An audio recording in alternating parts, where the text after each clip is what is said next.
Hi, everyone. All right. So I was supposed to do, oh, my doggy. That's my dog. That's Marley. Don't take this the wrong way, but she's the dumb one. It's okay. She's super sweet. So I was supposed to do a video tonight on negative self talk. Then the narcissistic sociopath that lives with me decided to have fun and put me into shutdown mode. So I was going to go live at 6. I got in bed at about 4 and I woke up at 8:30, 8, I don't know, whatever, irrelevant. I don't think people truly understand the level and how deep it goes living with a narcissistic sociopath. It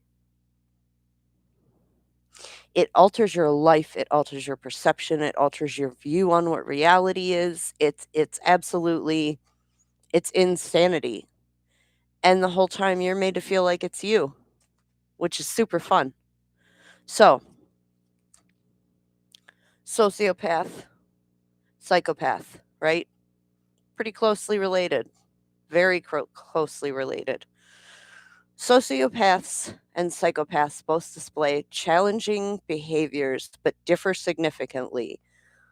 I took very little notes on this because this is all coming from my fucking head and my own experiences. So I wanted to get a couple definitions out of the way. So both display challenging behaviors but differ significantly.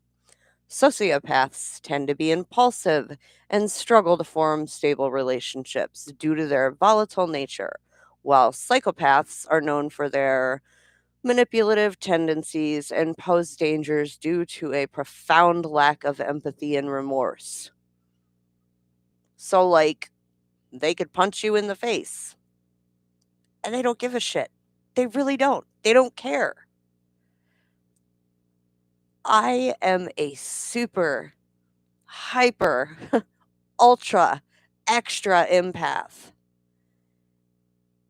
If people are telling me a situation they're going through, I can obviously not feel exactly what they're feeling, but I can put myself in their shoes.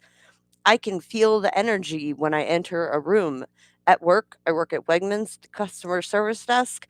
I can It is so overwhelming. I have to be like, there's an invisible force field here that's protecting me. Nothing can get through. Doesn't work, but whatever. Trips to Walmart. I can go to Walmart, doesn't matter what time of the day. I get back home and I crash. My energy level just drops.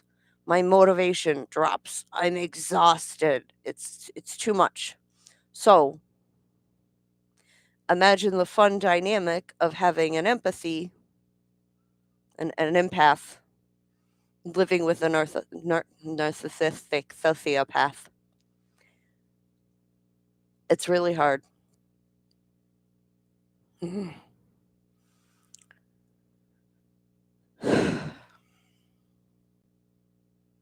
Oh, now Google's gonna take a minute to refresh on my phone. That's cute. Thanks, Google. Oh, here we go. So I pulled up some signs and symptoms. You're a fucking asshole. Of course, when I'm live. So I pulled up some symptoms of a sociopath. And absolutely can't find it now. So my child's father is a sociopath. He has not been diagnosed. However, we had a therapist that was very well trained and alluded to the fact that he had a lot of symptoms, a lot of sociopathic tendencies, was how she worded it. And yeah, lack of empathy, manipulation, deceit, having a big ego, which is the one that he doesn't have 100%. Lack of remorse, limited emotional responses, recklessness, impulsivity, behavioral problems, especially when they're kids, and violence or aggression. He has once or twice tried to be violent or aggressive towards me. Um, it ended up with him on the floor in the fetal position. This was like years ago when we lived in South Carolina. Sociopaths can have feelings. They do have feelings, but only when it's in regards to themselves. Hey, you better not be doing anything naughty on camera.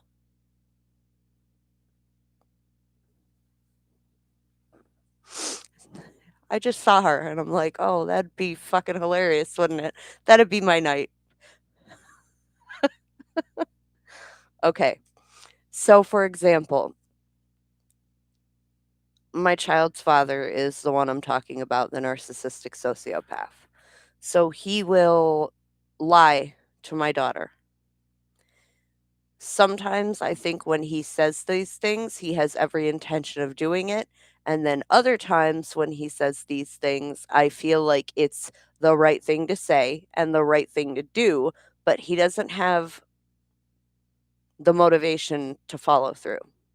So let's say he lies to her and he hurts her, and she says, "You hurt my feelings. I'm upset with you." He says, "I'm sorry." He really doesn't mean it because if he was sorry, he wouldn't repeatedly do these things. He doesn't feel bad that he hurt her feelings. He feels bad because his own self image as a father has been bruised. So if he feels like a bad father, that's when he that's when it gets to him. So it's a really weird concept to understand. I'm not explaining it the way that my therapist back in the day explained it to me, but I hope I'm getting the point across. Sociopaths don't care if they hurt other people. They don't feel bad for hurting other people. They feel bad if they get hurt. They feel bad if their ego has been bruised or the perception of them is less than great. So that's super fun because in my house, apologies mean nothing. Changed behavior means something, right? Apologies, I can't count on those. You tell me you're sorry, but you tell me you're sorry because you're people pleasing your way out of the conversation. Whenever I try and talk to him, which what the fuck is wrong with me? Like, you can't change narcissistic sociopaths. Like, he's never going to change. Why do I keep trying?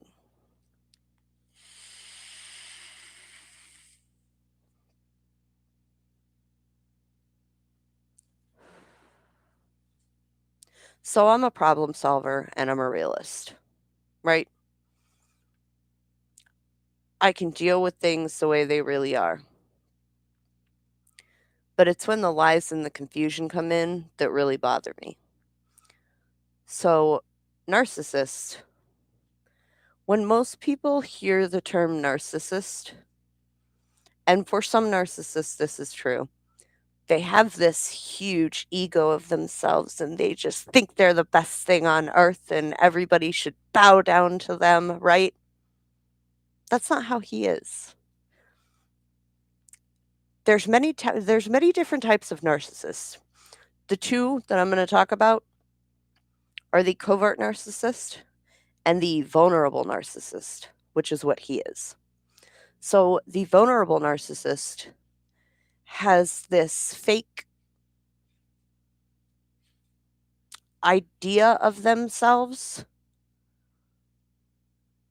that they're right and they're righteous and that they're smart. And then the second you throw even constructive criticism at them, they crumble. And they have this huge pity party. And it's like earth shattering and it just destroys their whole image of themselves, right? It's like throwing a pebble at a mirror and it just fucking it cracks, it explodes, it breaks. It's very mind-boggling to me that those two things can exist together because they're the opposite of each other.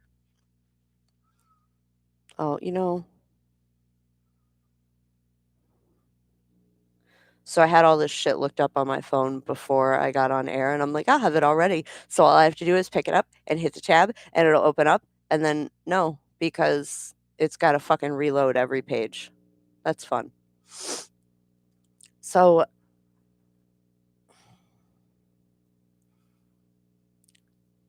5 main habits of a typical narcissist. They're cocky, which he is. They're manipulative, they're selfish, they're patronizing, and they're demanding.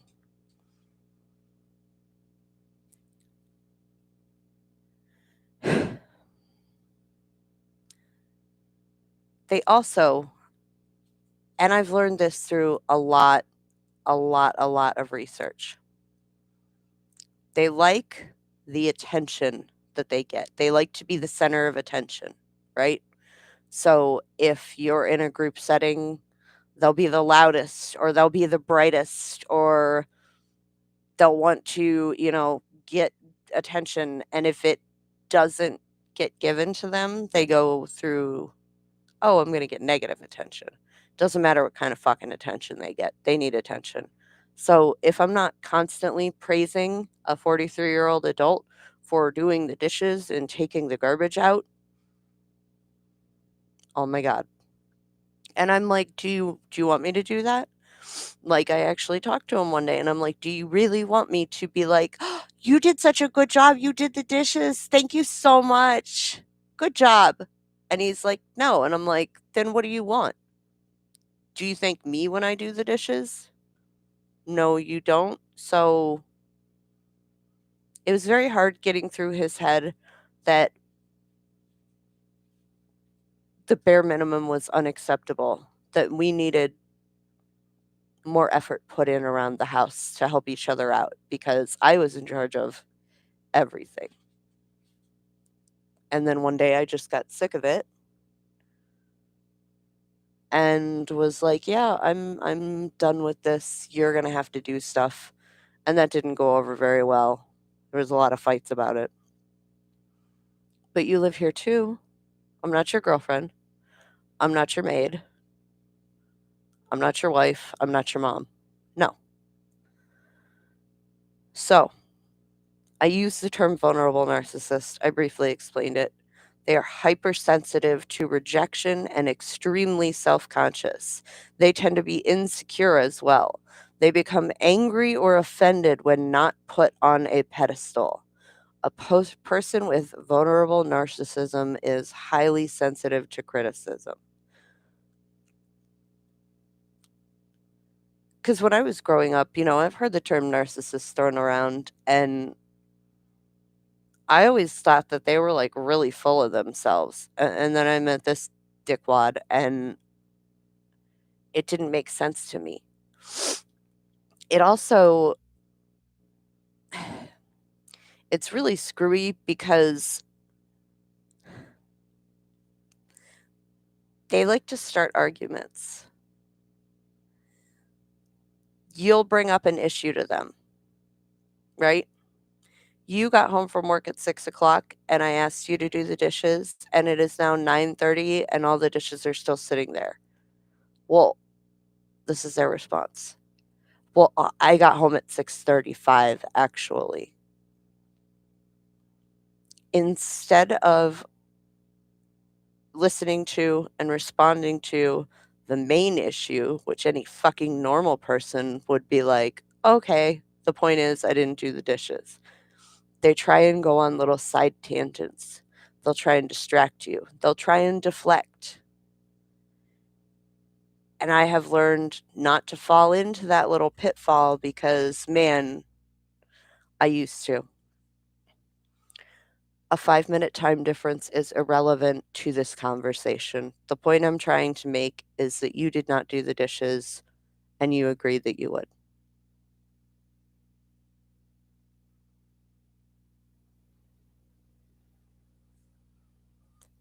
every day. Every fucking day this happens to me whenever he's home. Today was his day off. I decided to actually sleep in for once because I've been waking up at like 3 a.m. to 5 a.m. and not being able to go back to sleep until 7 or 8. Well, I actually slept through the night last night and I woke up at like 6:30. I always wake up in panic.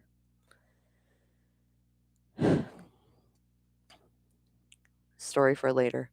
I always wake up in panic and I feel like I'm having heart palpitations. So I check my smartwatch and I'm like, "Oh, my resting heart rate is 74 beats per minute. I'm not nothing's physically wrong with my heart. This is anxiety." And if I know it's anxiety, I'll go into deep breathing. I don't know why. This is something that works for me. I'll go into deep breathing. And then in order to try and fall back asleep, I'll do stupid simple math in my head because if my consciousness doesn't have anything to focus on, it spins out and goes crazy and thinks about all these millions of different things that it could think about. 1 plus 1 is 2. 1 plus 2 is 3. 1 plus 3 is 4. 1 plus 4 is 5. I'll go up to 20. I'll start over at the same time that I'm taking deep breaths. And then the next thing I know, it's 4 hours later and I'm waking back up. So I got up and I stayed in my room and I texted a friend and I ended up talking to her for like 3 hours on video because every Sunday he has off. He gets to take care of the dogs for a day because I think I should have a day where I don't have to do anything with the dogs. Like, it's a lot. We have 3 of them. There's a lot of medicines. There's 3 different meals. They have to go potty every 2 to 3 hours. And inevitably, there's some fucking shenanigans thrown in there as they see necessary. So I'm on the phone. I get off the phone around 2 o'clock and I check my app for my garage door. And it showed that it was open around 7 a.m. and then it showed it was open around noon. And I went to confront him. This is exactly what happened. I said, "So the dogs, you took them potty last around like what, 7 a.m.? Or when you woke up, you took them potty around 7 a.m.?" And he's like, "Yeah." And I'm like, "So for they didn't get to go from 7 a.m. until noon." And he goes, "Well, yeah, at noon." And I'm like, "Are you arguing with me or I don't understand why you would repeat." It's just they like to get in your head and cause confusion. They like to pick little arguments because it makes them feel a sense of power. At least him. I can speak for him. I can't speak for everyone because this doesn't apply to everyone. This is for him. It makes him feel a sense of power to be able to confuse or create confusion or arguments in a person such as myself who is so strong in their boundaries and I know what I deserve. And he feels completely powerless in his life. He has no control in his own life because he's impulsive and makes very stupid decisions. So for him to get in my head or to ruffle me up makes him feel a stupid sense of power. I just can't understand that. Probably because I'm not a narcissistic sociopath. And it's funny because everyone that meets him, and it drives me fucking nuts, they're like, "He seems like such a nice guy. Oh, he's so nice." And I'm like, "Yeah. Oh, it's so hard to believe that he's a sociopath." And they start like side eyeing me like maybe I'm making it up, right? Because you can't tell. They're empty shells of a human being. They are a fucking body walking around and taking up space on this earth. They have a brain, but that's about it. They don't know how to socially interact because they have no empathy. If you have no empathy and you don't understand social cues, you can't have fucking interactions or friends with people, right? So you fake it your whole life and you learn to fake it really well after years. So I always look at these people that are like, "Oh, he's so nice. He seems really nice." And I'm like, "Yeah, so, have you ever seen any, like, true crime shows where they like, Jeffrey Dahmer, where they, like, fucking interview the neighbors, and then they're like, "What was it like being his neighbor?" And they're like, "He was a really nice guy. He was just quiet and kept to himself."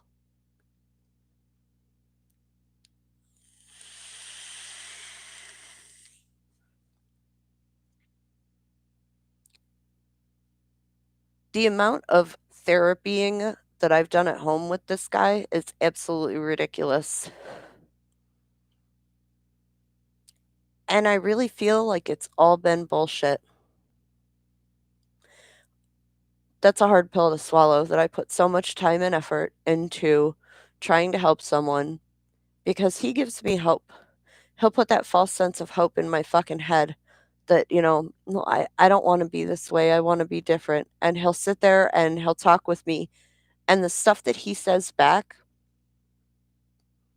is similar to the stuff that, like, someone who just doesn't understand things and then, like, a therapist explains it and they get it, and then they respond as if, "Let's continue the conversation about this topic because I understand it now and I wanna know more about it." I can't tell you how many hours I've done that with him. Hydration, it's important.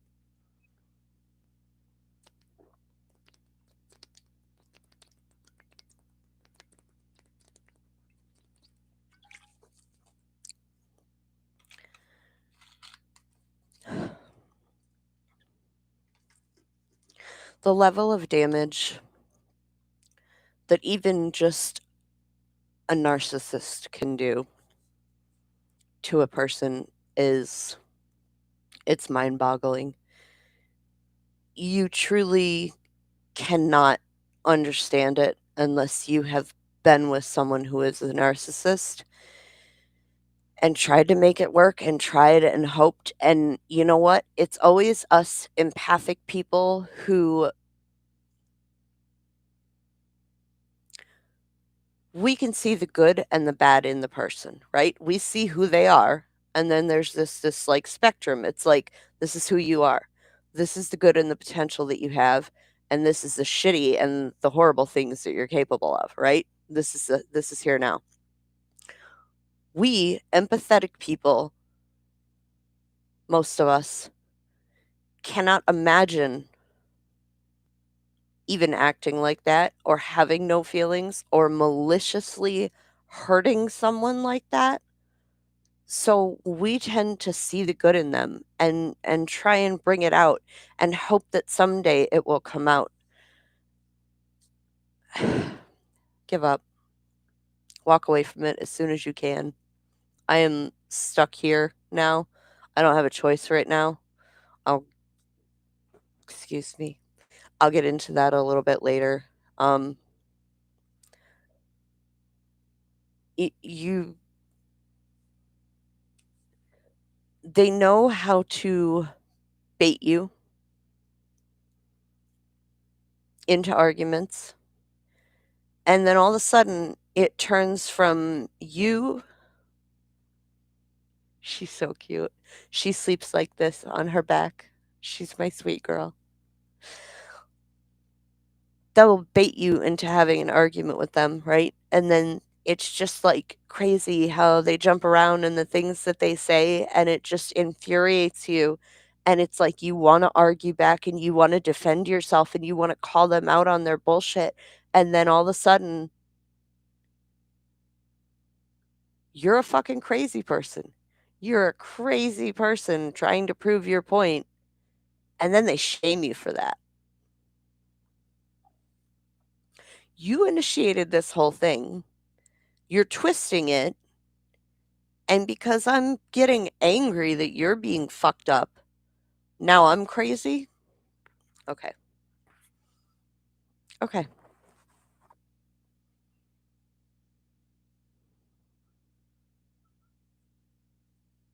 The gaslighting. Hmm. I'll give you an example. I have repeatedly, and when I say repeatedly, oh, there's a tag on this and it's bothering me, sorry. When I say repeatedly, I mean like at least 100 times, and I'm not exaggerating. I have lived with this 43-year-old adult man for my daughter's 17 and a half. I lived with him through the whole pregnancy and for about 4 months before that. So I've lived with him almost 19 years.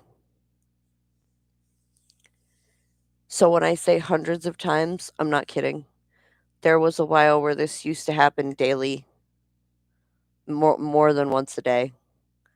And because I have changed the way I react most of the time, sometimes I don't act as appropriately as my higher self would like. But it's hard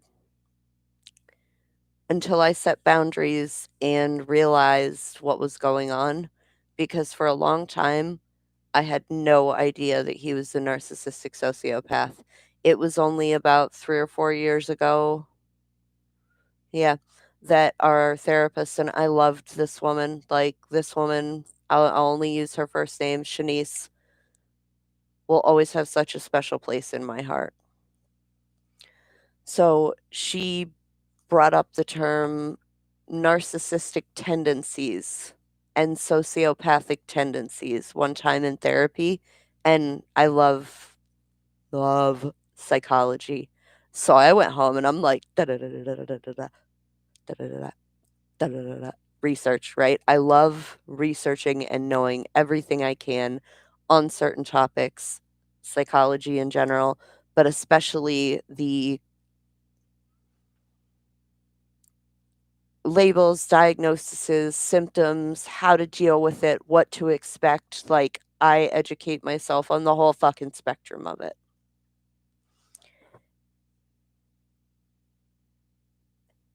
I was fucking shocked. I'm like, how did I not put this together before she said it? I suffered through this for 15 fucking years. And if anybody knows me now, like my people in my real life, I am a strong, independent woman. I stand up for myself.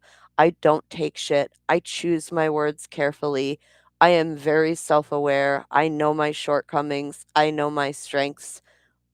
I am so self-aware because I spent 10 years.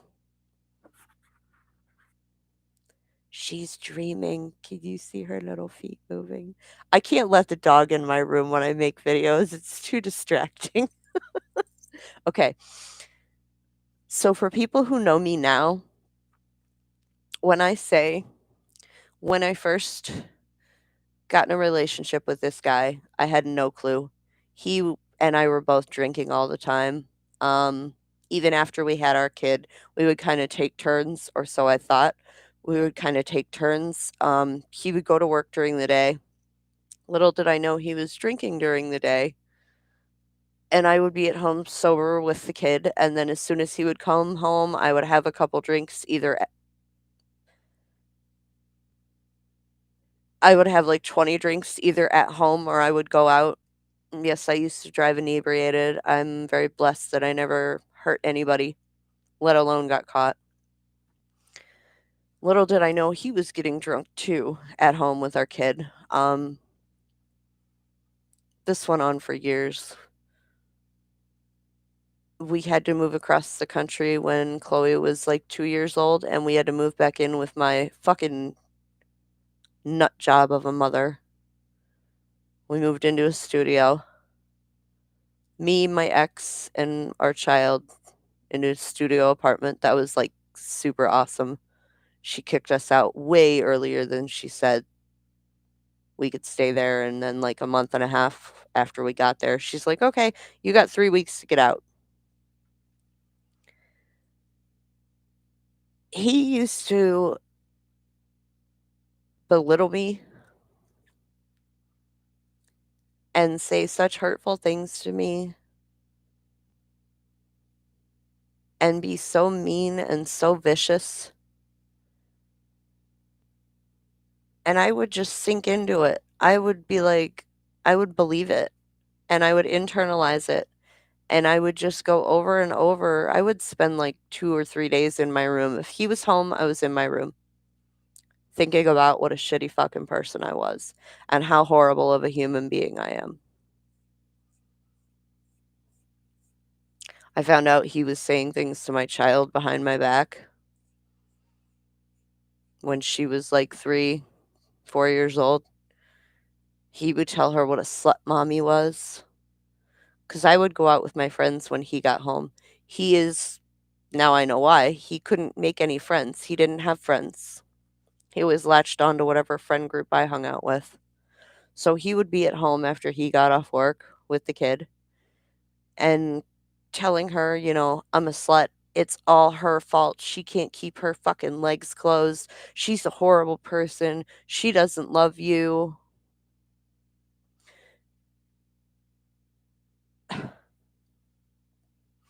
I should have left a long time ago. I chose not to leave because when I was 2 and a half, my real father left. My mom remarried right away because God forbid you don't have a fucking man in your life. She had 2 more kids, and then she was violently abused by that guy, and she left him and left me there when I was about 4 or 5. It was right before I started kindergarten. And then I moved in with my grandparents, and I just remember being so desperately, depressingly sad that neither of my parents were around. Like, it was horrible. I wouldn't wish that feeling on anyone. So here I thought I was doing my child a service of staying mom and dad in the same house.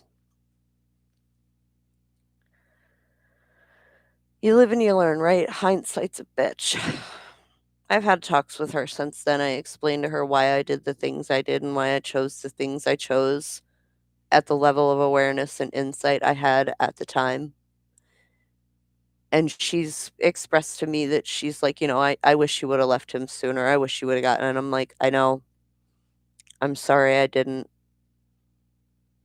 I tried really hard to make generation I broke generational trauma and lineage fucking fucked upness. I'm not the mom. Do what I say, not as I do. I'm the okay, I see a bad trait in you that I recognize in myself. And what I'm going to do instead of scolding you for that, I'm going to talk to you about it and tell you it's not okay. But I'm also going to change that in myself. Because the one person that I learned from as a child that was a good example, that was the one person that I remember the most. And I still wash your hands before dinner, say please and thank you and be a good person. And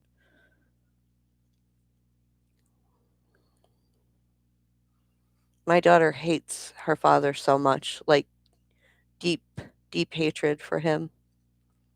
But you know what's funny? The things that she gets mad at him for, she does to me. And I'm like, "What? What are you doing? You say you hate this in him. You get so mad at him for it, but you're doing it." She's on her own journey. She's 17. She needs to make her own choices and live life. And I was a shitty person for a long time. And then I decided I wasn't happy with the results that was getting me, so I changed.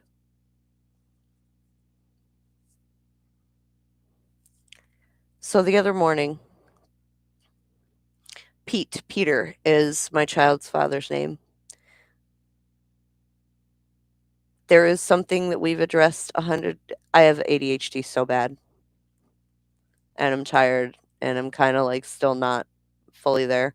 Um, I started this like, 20 minutes ago.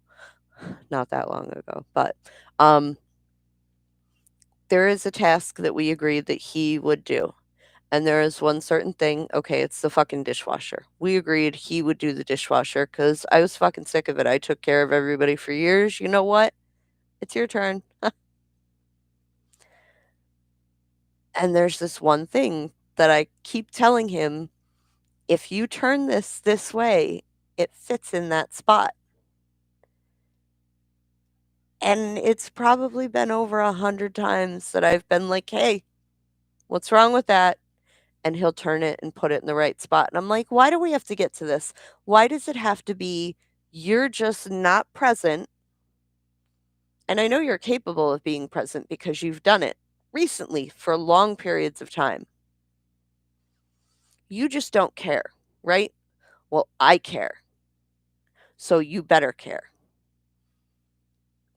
So I happened to wake up at 4 in the morning. I was out in the kitchen I ate something and I was putting it in the dishwasher. And he gets up and goes to walk by for work. And I'm like, come here. And I pointed to it. And he bends down and he fixes it. And I'm like, How many fucking more times are we going to do this before you remember and just start doing it that way on your own? Like, why do I have to bitch at you about this? This is irritating. If stuff just if it's in a certain position, you can put more stuff in the dishwasher, and it's whatever. I don't need to explain myself to you. I want it in the dishwasher a certain way in my house. So he goes, "Okay," and he goes into the bathroom, and I hear him turn on the shower, and I'm like, "No fucking way." And I go and I knock on the door, and he's like, "Yeah." And I'm like, "Are you in the shower?" And he goes, "Yeah." And I opened the door a little further. I said, "Have you taken the dogs out to the bathroom yet?" And he goes, "No, I was gonna do it after I got out of the shower." And I said, "Okay. So the next time you get up and you get in the shower, I want you to hold your pee until after you shower, and then you take the dogs out, and then you can pee." And there was silence. And I could feel the fucking look on his face through the shower curtain.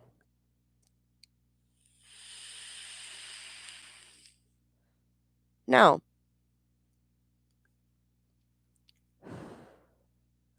those dogs count on us.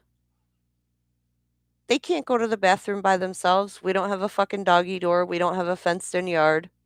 We have to physically take them out on leashes. If they don't go from 10 o'clock at night until 6:30 in the morning, that's 10.5 hours, right? I know when I first wake up, and as most people do, they get up and they go pee. That's the first thing they do. Why is it that you get to come in the bathroom and go pee and shower, and then you're going to take the dogs out? I have an 11-year-old dog who has gotten UTIs before from holding her pee too long. I had a couple people a couple different times watch her, and I had a feeling while I was away camping one time and I was away visiting family another long time ago, obviously, and they didn't let her out, and when I came back, she had a UTI. My only conclusion is that they didn't take her out as often as they said they did. She's also had several UTIs since she's gotten over around the 9-10 year mark. She's 11 now. And we have a foster dog. And the dog's good overnight, but throughout the day, it needs to go out every 2 or 3 hours or it pisses on my carpets. Okay, we're the adults. We can't tell the dog, "Hey, wait an extra half an hour," right? Th- So I said to him, the whole, "Well, next time you get up, I want you to take the dogs out, take your shower, and then you can go pee and see how you like it." And I didn't hear anything. And this is another thing he likes to do. When I say something, most normal people would respond, right? He doesn't. He just doesn't say anything. So I said, "Did you hear me?" And he goes, "Yeah." Said, "And you have nothing to say back to that? Like, normally people fucking talk, take turns talking. That's how a conversation works." And he's like, I heard you. I get it."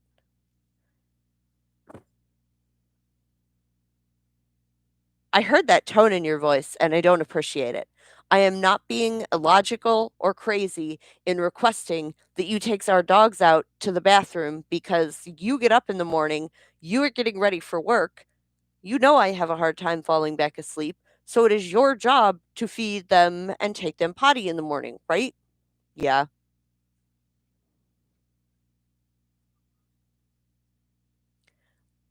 At that point, I'm like, I'm done with the conversation because it's just going to get more convoluted and stupid and it's going to make me more mad. And I don't feel like putting myself through that. So I walk out of the bathroom and I know this motherfucker. So I stood there at the bathroom door and I waited for him to say something because I knew he would. Because he is too much of a fucking pussy to say it to my face. So he waits until I walk away and then says it under his breath. I very clearly heard him go, "Jesus."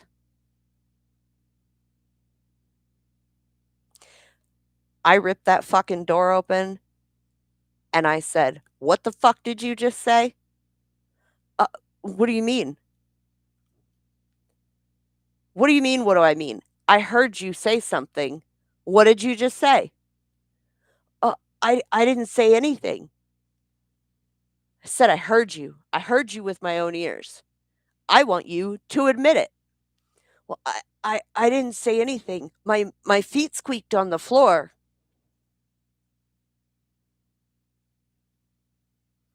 At this point, I rip the shower curtain open. Now, this is something that I have never done because we have very strict boundaries when it comes to privacy and sexuality and stuff because, you know, he sexually assaulted me multiple times and raped me in my sleep multiple times.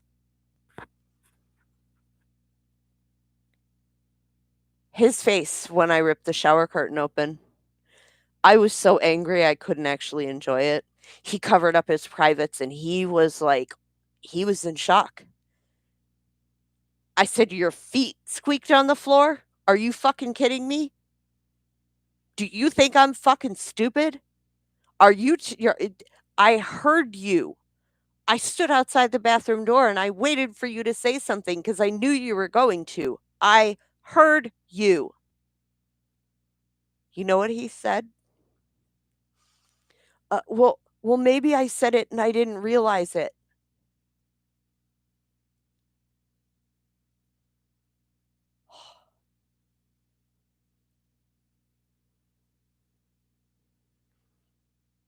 This is what gaslighting is. They try and talk you out of what you see with your own eyes, what you hear with your own ears, the tone of voice they use that conveys an underlying message, the looks on their face. There's this thing called a micro expression. Everybody has it, except for those that are really, really skilled in hiding it. I think sometimes I don't hide it, but I try really hard to. A micro expression, and you gotta watch for it because it's a micro little tiny piece of a second that it lasts is the true expression, and then the fake, like, they'll be shocked for a second and then, like, re-regulate. That's not the message that I wanna give with my face. There are so many ways where us empathic people or people who grew up in childhood and felt unsafe or threatened in their childhood environment have learned to become hyper aware of every tiny little thing that a person does. They notice and they will see patterns. Like, let's use someone's mom, for example. They will notice how their mother's posture is when she is mad, when she is happy, when she is sad, when she is angry. They will notice the posture, the mannerisms, the tone in the voice, the facial expressions, the words that your mom chooses to use. There are so many tiny indicators that as children we learn to tune into because what is coming out of people's mouths is either unsafe, untrue, or whatever. It doesn't matter, whatever. We learn to tune into these things as young children, and it is a coping mechanism and a survival skill that we learn. A lot of empaths, in my experience, and a lot of the empaths that I have personally met and had in my life have went through childhood trauma where they had to be constantly aware of the adults around them and how they were feeling because they couldn't trust what those adults were the words. Just like, how mom and dad are fucking in the next room arguing and yelling, and you hear thumps and you hear screams, and then mom comes out and you're like, "Are you okay?" And she's like, "Yeah, I'm fine." "What's wrong?" "Nothing's wrong. Everything's fine. I'm fine. It's okay." Really? I know you have the best intentions and you're trying to protect us, but like, we're hyper aware. We're not stupid. Like, but these things have taught me, and this is, let me think of how to word this.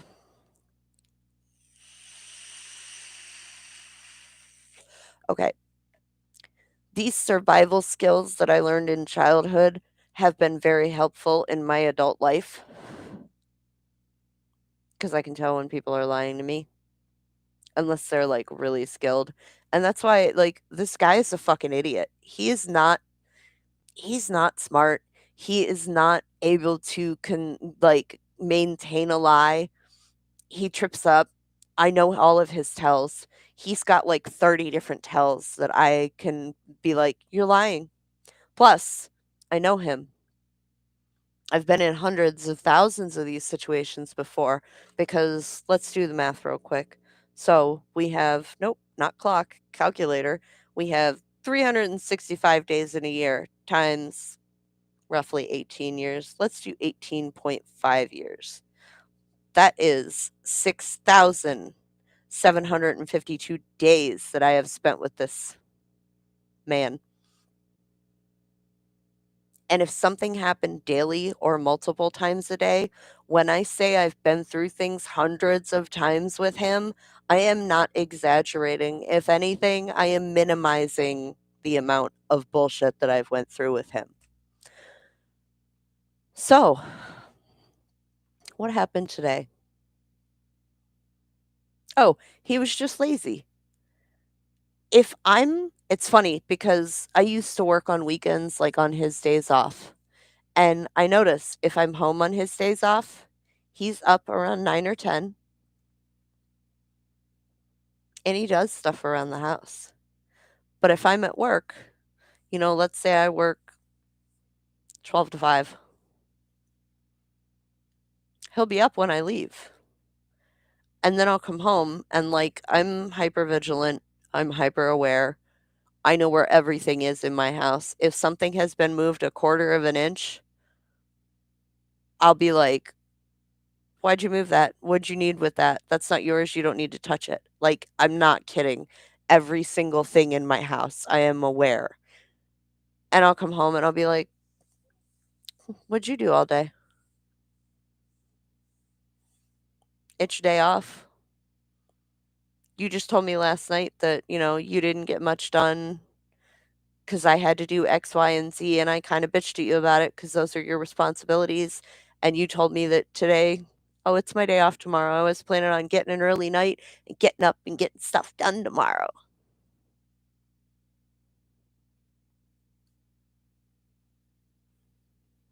So if I'm not home, monitoring you, you just don't do anything? You have no sense of integrity? No, he doesn't, because he's a narcissistic sociopath. He is selfish by nature. He is self-serving by nature. And it's so hard to live like we're complete fucking opposites. Do you know what I mean? I feel everything. I'm always aware of how other people are feeling and how I'm gonna make them feel. I choose my responses and my words very carefully because I don't want to hurt people, but I don't want to lie to them. And he just doesn't give a fuck. He has stolen. I have a safe right here in my room. He has stolen my medicines that I need. Like I get a half of a 5 milligram Percocet every day for my back pain. He's stolen those from me before. My child was on Adderall when she was younger. He's stolen those from her before. My dog is on trazodone for anxiety, and he's stolen those from her before. Like, he doesn't give a fuck about anyone else. So, I have come up with a plan for this because I have to live with him right now. My dogs, between their medications and their food, are between $600 and $700 a month. I got a kid. I got me. We both have needs and wants and stuff. I can only work part-time. I'm only available to work part-time at the job I have because they continuously refuse to give me more hours. But don't worry, I have 3 medical discrimination suits against them that I'm just waiting to play out. I have a 10 oh, nope, wait. I used to have a 10-pound weight limit that I could lift nothing more than 10 pounds. I talked my doctor into increasing it to 15 because I said, if we never try, we'll never know. Like, we can always go back to 10, but let's add 5 more pounds to see how that works out. What kind of a fucking job am I going to get where I can't lift more than 15 pounds? I can't sit or stand still. Like right now, I'm at 53 minutes of recording. My back is fucking killing me. I need to move. And I hate being bored at work. I need to be busy. I almost need to be overwhelmed with tasks to do because I'm so quick and I can keep up with it. I need to be stimulated at work mentally or I can't. I hate being bored at work. What kind of a job am I going to get? Where am I going to go? I feel stuck there until things resolve. And I've had a workers' comp case. This past Halloween marked the 2-year mark, and they're still fighting everything. Every time we ask for a settlement, they're dicking us around. I'm stuck here for now. I cannot support and I will not give up my dogs. There is no way that I will give up my dogs. No way. So I'm stuck here. I didn't look at it the way I'm about to say until a friend pointed out to me. Yes, I am in a muumuu.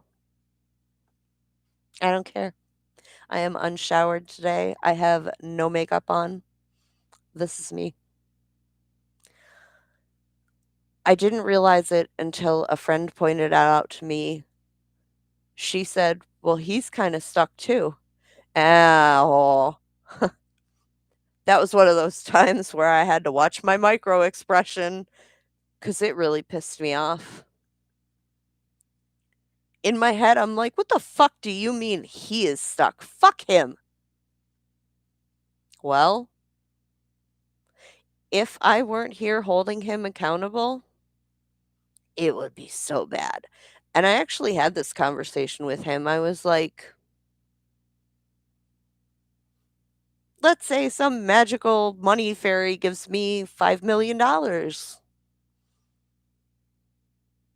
and I buy the house and I pay off the car and I ask you to leave because I need the big house. I have a 17-year-old me, 2 dogs, and a lot of fucking shit. I have a lot of little like hobbies that I get fixated on, and then I'll buy everything I need for that. Do anything with it. and I find another new hobby. And then I buy all the shit for that. And then I never do it and I find another new hobby. So what would happen if you and I parted ways right now? And he's like, "I don't know." And I'm like, "I do." I'm like, "Do you wanna hear my theory since you can't fucking figure out one on your own?"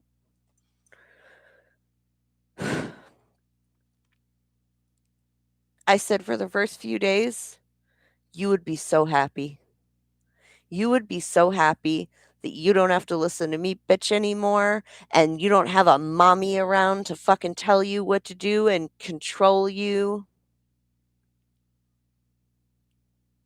And then you'd get real lonely over the next, like, week and a half. You would realize you don't have any friends. You don't have the dogs there because you wouldn't be capable of actually taking care of a dog on a consistent basis. Your child would not wanna speak to you, and I would not wanna speak to you. And then it would hit you how lonely you are. And then you would start the downward spiral of the pity parties and the, "Oh, I suck," and, 'cause that's what he does. And then you would go back to drugs and alcohol. And then you would get yourself fired from the job that you're at, wherever you are, because that's what you do. You go into this self-destructive mode and you don't care. You just wanna get dissociated with drugs and alcohol and not feel anything and just be fucked up all the time. And then you would probably lose your apartment, and then you would probably lose your car, and you would end up homeless and or in jail because you drive drunk and you're an idiot. And he thought about it and he's like, "Yeah, so we're both trapped here." So now once I processed all the emotions that went along with that. Oh, and back in the day, whenever I would open up to him, because he would, like, lull me into this false sense of security, like, "Oh, I care about you. I wanna hear about your feelings, talk to me." And I would. And then he would use those things against me. I don't like my mom. She has always resented me for ruining her life because somehow I got her pregnant with myself and ruined her life and picked a horrible man to get her impregnated by, and then tied her down with a baby so she couldn't finish school. All my fault, right? I mean, who could blame her for hating me for that? She's always resented me, and she started treating my child the same way that she used to treat me. And before anybody gets their panties in a ruffle, I gave my family multiple chances. I started telling them, "It hurts me when you do this. Please don't do this." And I spent about a year trying to get them to see me in a different light, to treat me differently, and because 'cause I'm the black sheep. I'm the black sheep that points out the problems. No, no, no. We don't do that in that family. No, we don't talk about it. We don't need therapy. Therapy is bullshit. We stay strong and we keep moving forward. And we don't talk about the past. So when I saw them recreating the same patterns on my child that I know were done with me, that was it. I was done. We're cut off. We're no contact. And I remember one specific time that Peter and I got into it really heavy, and it was about his drug and alcohol use because he would lie. He never used to let me have control of the bank account because, narcissists gotta control everything, and we would constantly be overdrafting, and I couldn't figure out the math. And there would be days where I wouldn't eat so that my child could have 3 meals a day, frozen meals, but at least she was eating food, like.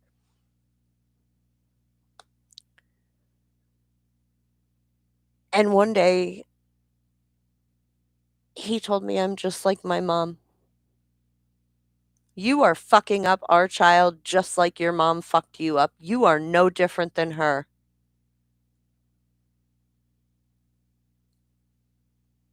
And I believed him.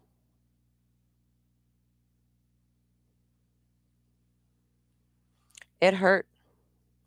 And I sat there and I reinforced it in my own mind. I sat there and thought of all the ways that I am like her. And that's not, I was like twisting my own reality to conform to this false statement that he made to me because he wanted to fuck with my head. You cannot understand how much a narcissist fucks your brain up. It fucks you up to live with them. I I've been on this healing journey for 50 2 years after Chloe was born. I decided I needed to make a change. And this motherfucker still gets in my head. And I know it. I know everything so clearly. I can call him out in the moment and I can be like, "You are twisting reality because it fits your narrative." And in actual reality, this is what is happening, and you don't want to take accountability for it. So you are deflecting the blame by twisting the situation and making it my fault. And I am not going to allow you to do that. I do not take responsibility for it because it's not true. You're making it up so that you don't have a bad self image in the moment. I can do that in the moment now because I've healed to a certain extent. But as long as I am in this environment, I cannot fully heal. Today, I was on the phone with one of my close friends. Well, not a close friend, but like we're getting closer. I really see a lot of myself in this woman. And I know she wants to help herself, but it seems like there's so much stuff. Like you're looking up at a mountain and you're like, how the fuck am I going to climb this? It's so huge and there's so much. How am I going to do this? So you stay paralyzed at the bottom. And I know I can help this woman. I love you. You know who you are. But anyways, I got on the phone with her around 11 and I got off the phone with her around 2. And I did a couple things around my house and um it was like 4 o'clock before I ran into him in the house. He came in my his house his room is way at the other end. I'm right next to my daughter, and then there's, like, a laundry room, a bathroom, a living room, a kitchen, a dining room, a foyer, another living room, and then his room. So, as much physical space as possible, cause get your fucking energy away from me. So, it was around 4 o'clock when he stumbled into my room, and he's sick right now, which sucks. The difference between women being sick and men being sick and the expectations and the reality, oh my god, it gets me pissed off. So he comes in my room and he's like, "Oh, I was just just wondering." And I'm like, "First of all, stop it." And he's like, "What? What do you want me to stop? Fuck you, knock it off. You're not dumb. Quit exaggerating how shitty you feel." I could have used help with a project, a cleaning project. I wanted to take the couch cushions off and just vacuum the couch and clean under it and get some dog balls and toys that have went under there out so we can have them not under the couch, and my daughter's socks because somehow her socks end up under the couch. But no, because I wasn't up and in the house, because I didn't go wake him, because I didn't say, "I need you to do this," he just did nothing all day. "Well, I don't feel good. I wanted to take it easy." Okay. We have had this exact scenario before where if you don't feel good and you want to take it easy, you need to communicate that to me, right? How simple is that? Just let me know. Hey, I'm not going to do shit today because I don't feel good. Okay, I get it. Well, when I woke up, you were on the phone. I laid back down and I just went, I'm sorry.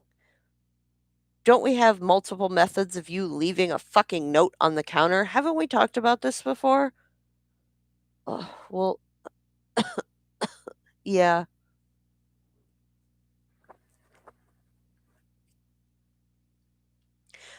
I said, "So it's like 4 in the afternoon and nothing's been done today because I haven't been around to hold you accountable." And I sent him this video. There's this one guy, Jimmy, I think is his name. He's on fucking YouTube or Facebook. I see his little reels all the time. He's like this relationship advice giver. And there's always that, well, what do you want me to do? Can you make me a list? That takes fucking mental energy for me too. I shouldn't have to make you a list about what you need to do to clean the fucking house that you live in too.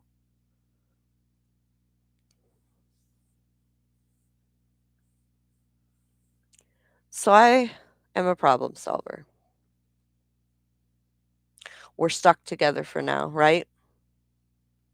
And I'm sick of getting let up and down and up and down. And every time I start to feel somewhat secure in our relationship, like I can count on him and he'll be truthful with me, he like, it's like I'm standing on a carpet and he fucking rips it out from underneath me and I fall flat on my face. And I've been through this hundreds of times, no exaggeration. So I said, "This isn't working. What we need to do is operate on reality, not lies and hopes and dreams and wants, because those are all bullshit, right? We need to accept things the way they are right now, not what you're capable of or what you want or what the worst times in our life were right now. Right now, the only reason you do nice things around the house is because you benefited from it." I know this sounds ridiculous, but one of the ways I hold him accountable, and there are reasons for these consequences. He doesn't have access to cash or any of our credit cards. I have them all locked up in our safe because his addict side will go to the liquor store and fucking just flat out put a liquor store credit card charge on our account.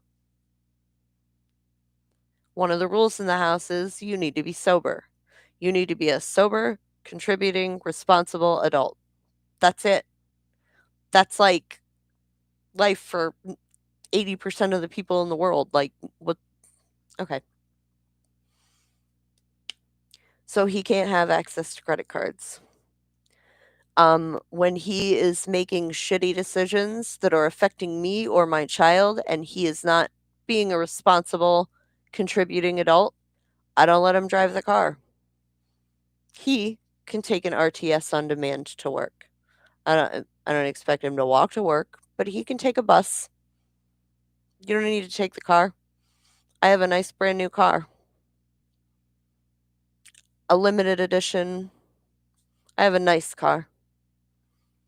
And he's driven that car around, not this one specifically, the one before, completely fucking hammered out of his mind.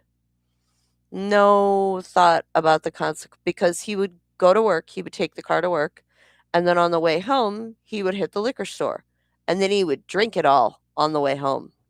So, drinking with an open container in the car while you're driving home, getting rid of it, throwing it out the window, littering, minuscule, but not okay. Not okay to litter. And then he would get home,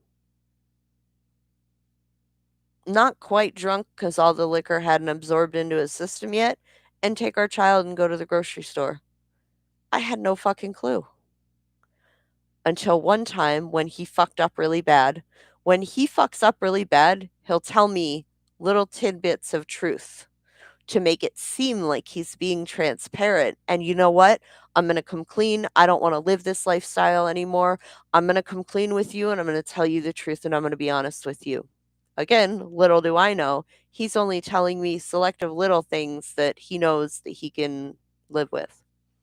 So I found out he was driving our child around while he was drunk. I found out he was drinking while driving. And I'm like, you literally could have killed somebody. You could have gotten pulled over and gotten another DWI that we can't afford. You could have wrecked our car, and yes, we have only a $500 deductible, but I don't really feel like paying that because you want to be a drunk asshole. Lies to me. So he doesn't get access to the car. If you cannot treat it in a responsible way, You don't get it. We share a bank account. I'm in charge of paying all the bills and making sure all the money works out and everything. I'm in charge of all that. If he needs anything, all he's got to do is ask me. If he needs new work pants or shoes or wants to go shopping for clothes or whatever, tell me. We'll go get it. But I don't trust him with anything. So I came up with the idea. We operate on the basis of reality. The reality is you're not helping me around the house because you care about me and you want to make my life easier. You're helping me around the house because you get benefits from it. I'm nice to you. The house is much friendlier. It has a much lighter attitude. You get to drive the car if you are being a responsible, contributing, sober adult. He really puts me in the position to be his mommy because if I don't monitor things, he cannot live without a safety net. And I feel obligated to do that because his consequences affect me, my house, my dogs, my child, my life. I'm being put in that position. Okay. So again, let's operate on the basis of reality. You're not doing these chores around the house and extra work around the house because you want me to feel like, "Oh, you shouldn't have to do it all alone. You deserve help." That's not why you're doing it. Don't lie to me. You're doing it so that your life can be easier. That I can live with. I am a person where if we operate off of 100% truth, because you did not choose to be a narcissistic sociopath, I'm sure that's pretty hard. I'm sure sometimes you feel shitty about that. And he has a hard time accepting and owning those labels because there is such a stigma. Oh, and it's antisocial disorder or something like that. It's not called a sociopath anymore. Let's make it sound nicer. Fuck you. The point is, you do things, I do things, we both benefit. I don't care what your fucking motivation behind it is. It would be nice if you cared about me and did them to help me out. That would make me feel good. But realistically, that is not something that you are at all whatsoever capable of doing. You didn't choose to be this way. You cannot change these things.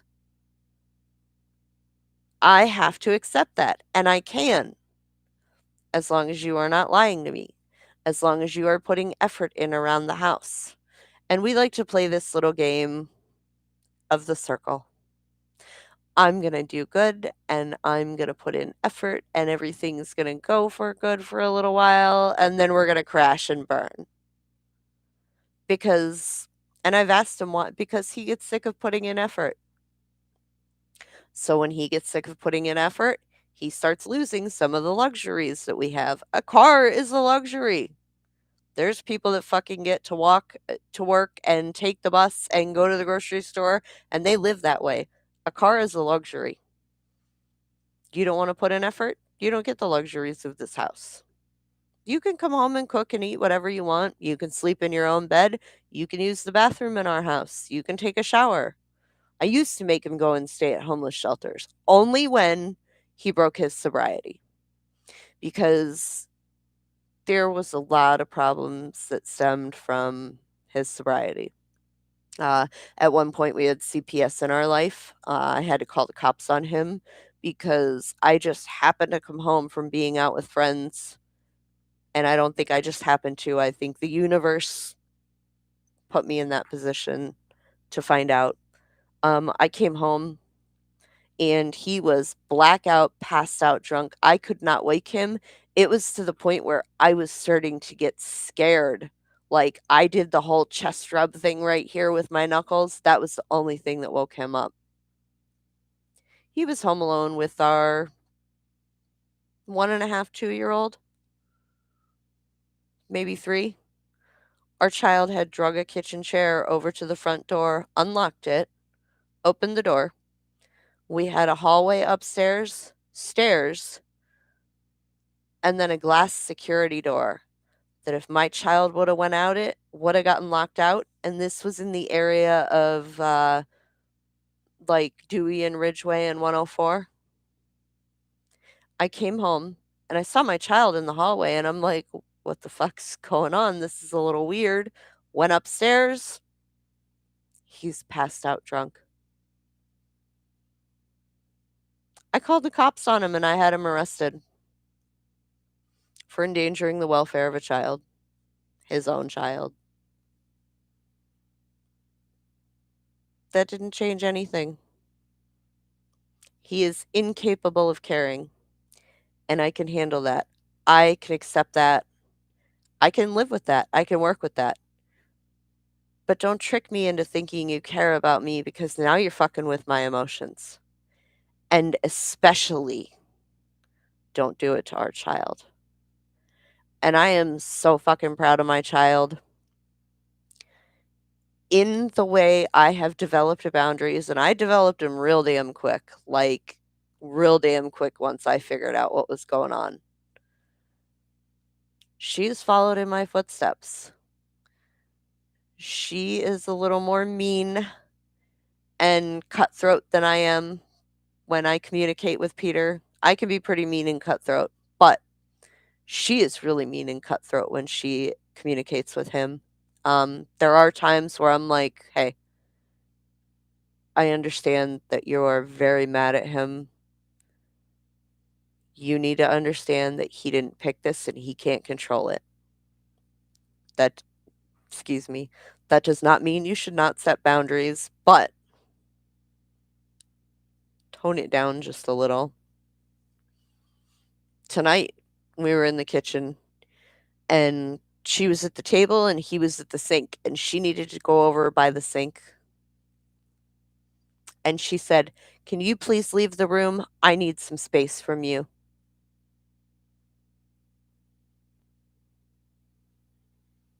I'm very proud of her. She is not afraid to communicate her needs to him. She doesn't do it in the nicest, most healthy way, but she's 17 and she has a lot of unprocessed anger towards him. And why should I protect him from being the recipient of some of that anger? Yeah, so this is why I didn't do my video at 6 o'clock. Because sometimes even just the littlest things, all it took was I had a great call with my friend. I was on the phone with her for like 3 hours. We talked about so many different things. It's someone I'm just getting to know, and I needed some feedback from her about something, and someone else joined in on the call, and I was like feeling fulfilled for the day, like, as far as social interactions go. I was like, "This is like I'm gonna go do stuff now." And all it took was, like, figuring out that he was still asleep. He hadn't communicated as I requested in the past, and then just some bullshit reasons and excuses. That was all it took to shut me down for the day. I didn't wanna do anything else. I had no motivation to do anything else. I didn't care. I just wanted to go watch TV and distract myself because I have been through it so many times, it just hurts. And there was an element of emotional flashback. If you are not familiar with that term, what's a good example? Okay, so something happens to you, like, say you get cut off in traffic, right? You're driving, you have to drive 30 minutes to work. You get cut off in traffic. You're a little irritated the first time, okay? You're driving along, someone else cuts you off. You get a little more mad. A third person cuts you off. You're getting kind of mad. And the more people that cut you off, the more mad you get because you're almost kind of compiling those emotions, right? He has let me down and hurt me so many times that, like, today, I guess I was feeling unsupported in the upkeep of our house. I was feeling unimportant and ignored because he didn't recall previous conversations that we had about I shouldn't have to give you a list to do things in your own house or to communicate with me. It's fine if you want to fucking take a personal day, like a day off where you don't have to do anything. I'm all for that. You need time for yourself too, but you need to let me know. You can't just not communicate that. If you communicate that, I'm like, "Okay, cool. So it's my job to take out the dogs and feed them and do this and do this and do this." But if you don't communicate it with me, I don't know that. And as every other normal Sunday, your job is to take care of the dogs. So I'm sitting here thinking you're doing it. And in your head, you're thinking it's not my job to take out the dogs. How problems arise from lack of communication. It takes the littlest thing for all these emotions that I have felt for the past 18 years that have compiled up so much. I have emotional flashbacks, which means I feel the feelings that I have felt every other time something in that realm has happened. It shut me down today. So I have been trying to put less pressure on myself, and I'm sorry if anyone was expecting a video on negative self talk today and I let you down. I'm genuinely sorry. I don't like to let people down.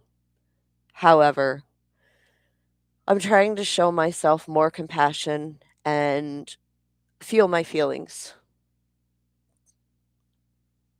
And if I'm feeling upset and depressed and sad, I'm not going to force myself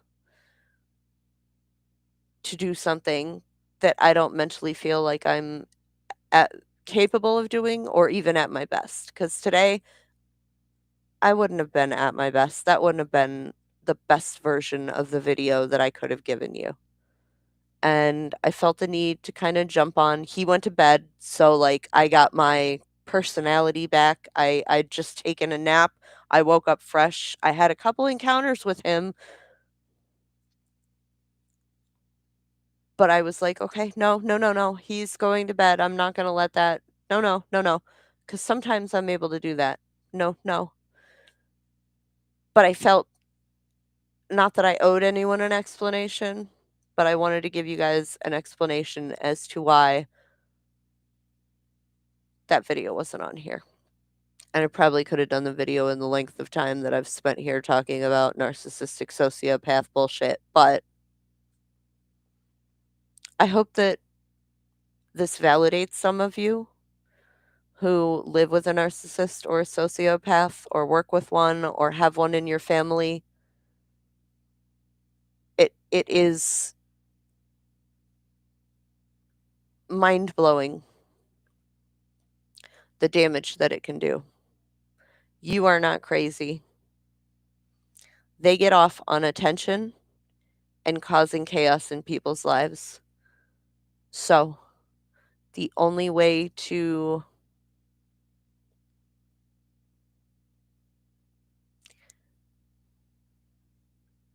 wrong choice of words. One of the ways to deal with it is to not show them that you're getting emotional. Don't let them get under your skin. Take physical distance. Say, I'm not going to participate in this conversation. And this isn't something that you can just one day, I mean, you could, I don't know how it would work out. Just one day, a narcissist comes up with their bullshit, and you're like, yeah, I don't accept that. I'm not participating. Calmly turn around and walk away.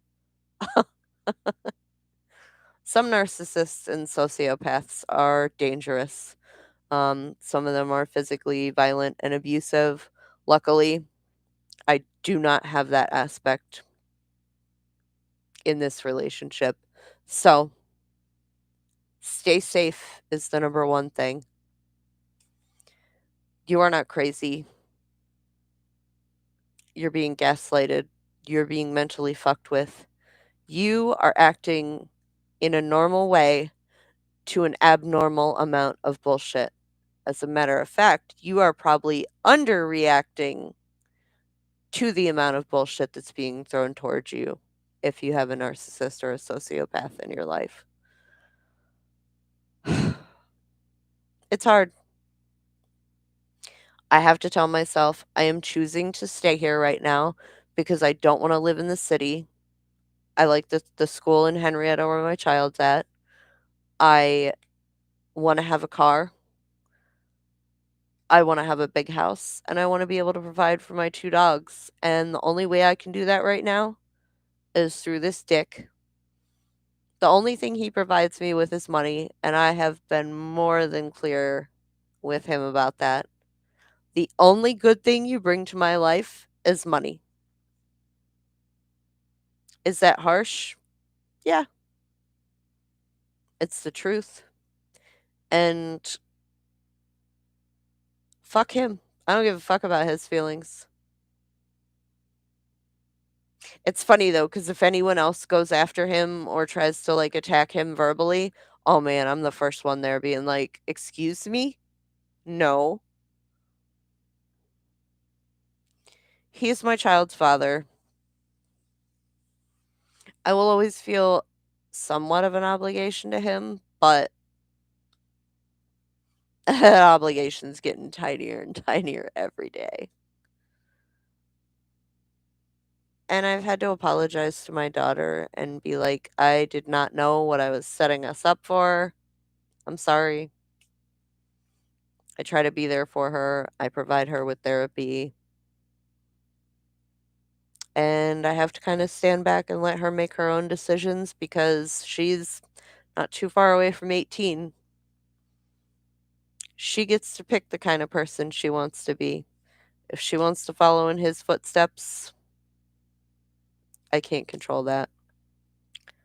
All I know is I did a good job making the changes and trying to model good behavior for her, and she gets to pick what she wants to pick. I told Pete I feel like all the fucking work that I did to change generational bullshit in my family and how far I've come, you've negated with your fucking bullshit. You could have at least pretended. Maybe he can't. I don't know. Anyways, I'm babbling. Yeah, so that's why I didn't do the video on negative self talk. I don't know why I'm burping so much tonight. Sorry.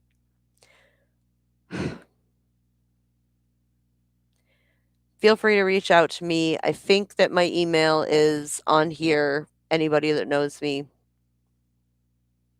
I don't want any fucking creepy people that I don't know reaching out to me, though. Don't do that. I'm saying my friends. I know a couple friends that live with narcissists or sociopath or have dealt with narcissistic or sociopathic abuse in the past.